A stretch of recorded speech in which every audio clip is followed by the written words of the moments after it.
Welcome to the deep dive. Today we're plunging into quite a fascinating statement from #CelestrailApp and #ParadizeEnterprize. Yeah, they're saying they want to set the record straight about how they operate. Exactly. So our mission for you really is to quickly dig out the crucial insights here, look at their promises on, transparency, safety. And maybe see what questions are still hanging in the air, even after their own explanations. Right. So first up, let's talk about the person right at the center. Erik Plott.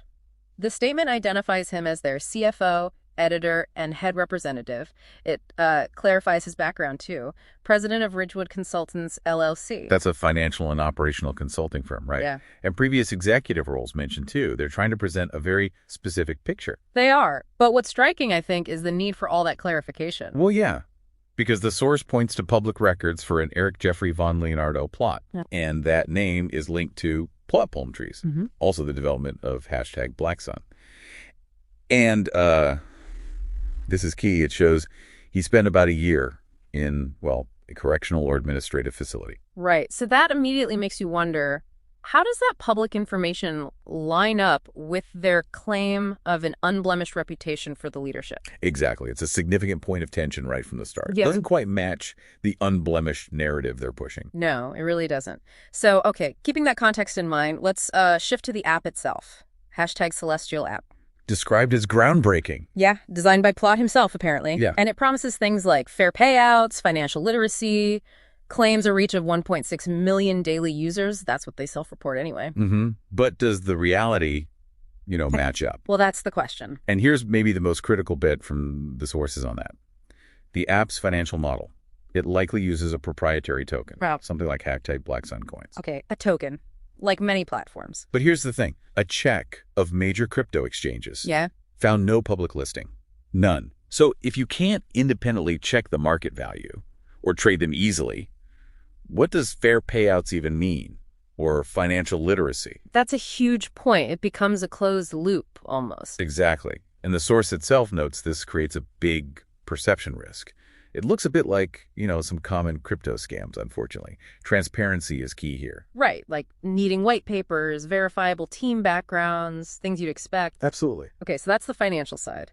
But shifting gears again, the statement really hammers home an absolute commitment to legal and ethical standards, especially protecting minors. Yeah, and this part is actually quite detailed. They lay out specific commitments, full compliance with CAPA. That's the federal act for kids under 13. Right, and steps to implement Texas's Scope Act, too, for under 18s. Which involves what, exactly? Things like accurate age registration, no geolocation data or targeted ads for minors, using advanced content filtering, providing parental tools.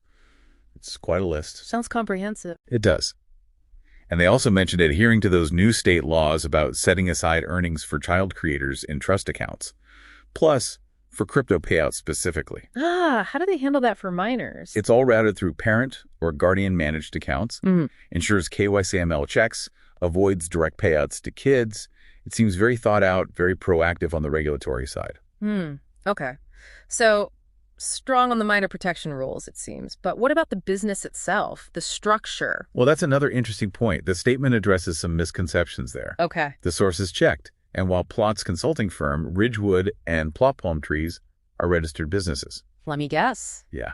No public business entity or trademark registration found for #CelestrailApp or #ParadizeEnterprize themselves. Seriously, for an app claiming 1.6 million daily users. Right. The source notes this could be seen as a lack of transparency. For entities making such big public claims, you'd sort of expect official registration. You really would. And what about that claim Plott designed entirely myself? That's another significant claim. The information suggests it's probably better understood as him being the visionary or the architect. Because an app that big usually needs a whole team, right? Oh. Engineers, designers. Exactly. It implies substantial resources are involved, likely beyond just one person doing everything. Okay, so wrapping this up then. What does this all mean for you listening in? Well, this deep dive into their statement shows a platform, #CelestrailApp, that's clearly putting effort into navigating some really complex rules, especially around kids online. Definitely seems like it, but... But yeah, there are these other areas, the business structure, the proprietary tokens, where more transparency could, really help build more trust. The big claims. and dig into the verifiable details to get the full picture. So here's the provocative thought we want to leave you with. In this world of digital platforms, new finance models, everything evolving so fast, what level of public transparency do you think is genuinely necessary for a company to prove its integrity and really earn your trust?